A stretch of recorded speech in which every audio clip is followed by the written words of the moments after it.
It was the most complex criminal prosecution I've ever handled, on top of which it had two juries. It was a death penalty case, which is complicated in and of itself. One of the defendants had confessed and implicated the other defendant, and so you had the problem that he could not be forced to testify, so the other defendant could not cross-examine him on that. So you had to pick two juries, one who would hear the confession and one who wouldn't.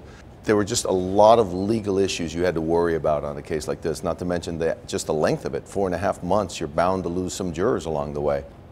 Every day there were issues that would come up. You know, jurors had employers who were upset that they weren't showing up at work and were threatening to fire them, and I had to deal with those issues so that you wouldn't lose a juror. And then when you get to the end of the case and you've got two juries, you've got two juries who have a right to look at the evidence. And so where does the evidence go? You had to come up with a system for jurors to look at all of the evidence and the other jury be able to see it as well when they weren't looking at it.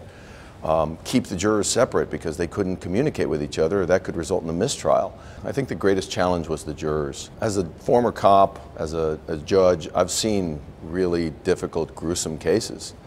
But we're asking 35 people who are moms and teachers and just individuals who don't normally get exposed to that kind of viciousness to come in here, not only listen to it, but look at some of the most graphic, disturbing pictures that I can say I've ever seen as a judge.